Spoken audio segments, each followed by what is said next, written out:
So we've already covered indexing, which is getting a specific item out of a sequence of items, whether it be a string, list, or tuple. Slicing is a related concept. Whereas indexing gets one particular item, slicing gets a subset or subsequences of item in the sequence. The way that we actually specify that we want to slice is we write something that looks something like indexing. So we say the name of the sequence. In this case, suppose that we have a sequence singers whose value is set to the string Peter, Paul, and Mary. And then after that, we have open square braces, just like we do for indexing, and then we specify an index. But unlike in indexing, we have this colon, and this colon is what distinguishes indexing, or getting one particular item, with slicing, which is getting a subset of the items. So the syntax for slicing is we say the sequence name, so I'll just call my sequence S. And then just like in indexing, we have open square braces. And then after that, we say where to start. And then we have a colon. Again, that's what distinguishes slicing versus indexing. And then after the colon, we say where to end.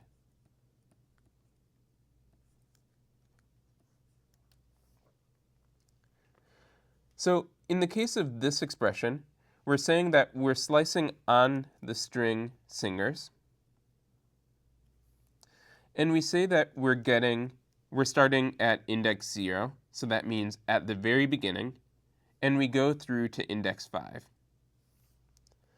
And for context, index 5 is this comma, and index 0 is the capital P.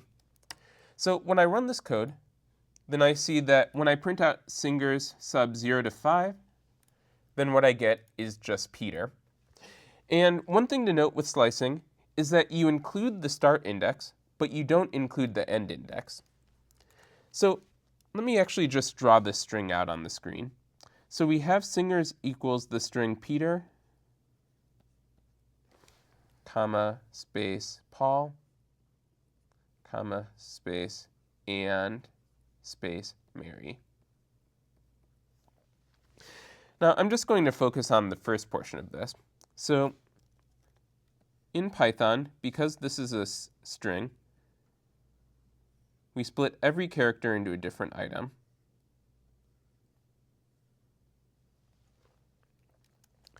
So item 0 is the capital P. Item 1 is lowercase e. This is 2, 3, 4, 5, and so on.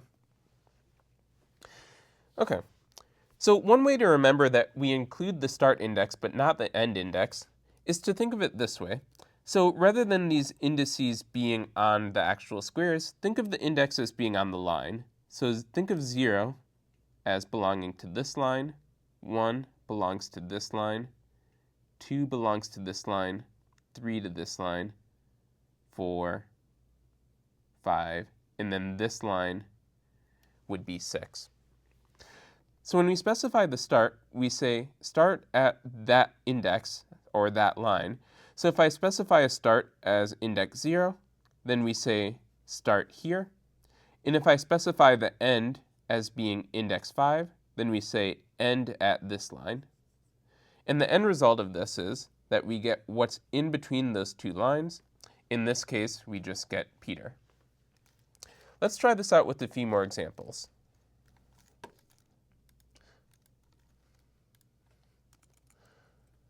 So now rather than printing out singers sub 0 to 5, I'm going to print out singers sub 7 to 11.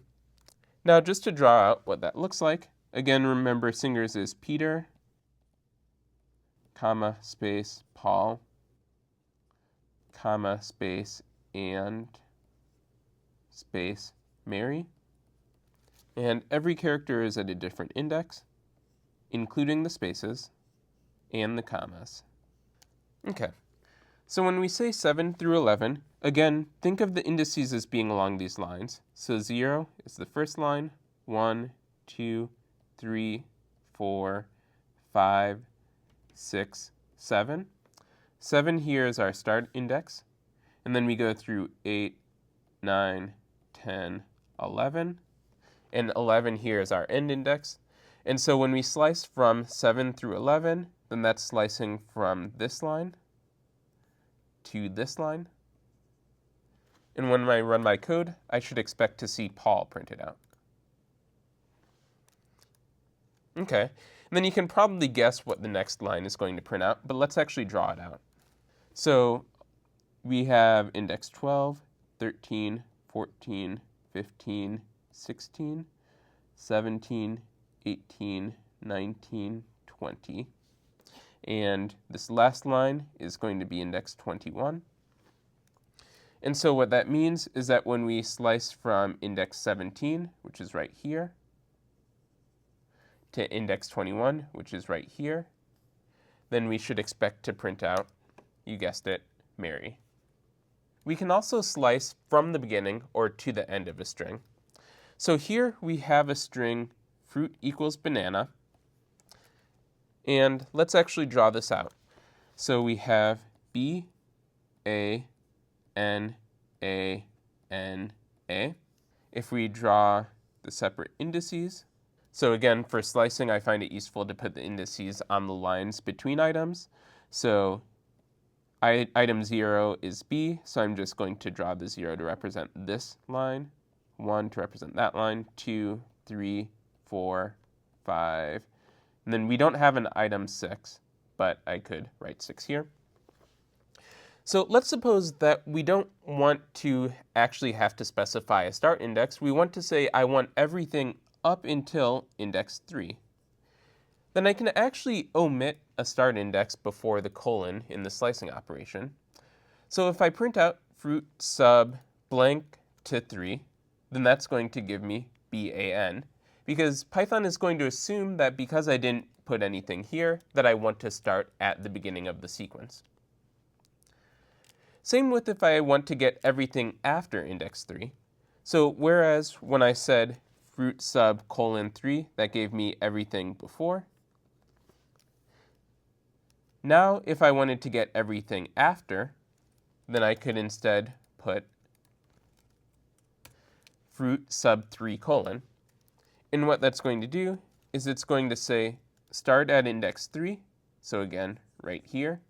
And then because I don't have anything after the slicing operator, then Python's going to assume that I want the rest of the sequence from there. And the rest of the sequence starting from index 3 is ANA. So when I run my code, I can see that Python prints out ANA. Okay, let's do a little bit more with slicing. So remember that sequences include strings and lists. Slicing on a list works on the same way as slicing on a string. So here we have a list, and I'm not going to draw out the full index diagram. Instead, I'm just going to write the indices right in line in the code.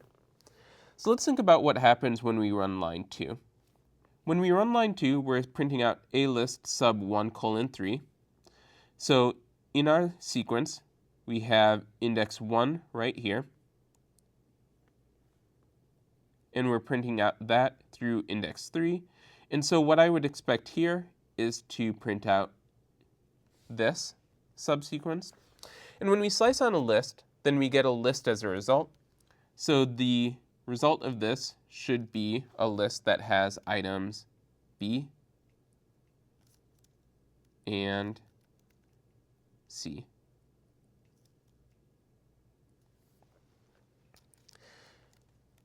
When we print out a list sub nothing colon 4, then we see that 4, 5. When we print out a list from the beginning to 4, as we do here on line 3, then we should include everything from the beginning of the list a list up until index 4. And so I'm going to expect this to be A, B, C, D. So A, B, C, D. When we print out a list sub 3 colon, then I expect that to start at index 3, so right here, and print out everything from there. So that should be D, E, F. And I'm not going to write out the full array, I'm just going to write out D, E, F. On line 5, we have an expression that might look a little bit weird to us right now. So we have this operation that doesn't specify either a start nor an end. And when Python sees that, then it assumes that you want to start at the beginning of the list. So it assumes that this is the beginning of the list, and then it assumes that you want to end at the end of the list. So the end result of this expression is actually going to be something that looks a lot like the original list. A, B, C, D, E, F. As we'll talk about later when we talk about mutation, it's actually a copy of the original list, which is significant for a few reasons, but we'll get back into that. The important thing to know now is that if we don't specify anything here, then we get something that looks a lot like the original list back. So let's run our code just to be sure that our hypotheses were correct. Okay, so the first item, line 2, printed out BC just as we expected. Line 3 printed out A, B, C, D, just like we expected. Line 4 printed out D, E, F. And line 5 printed out something that looked almost exactly like the list that we started with.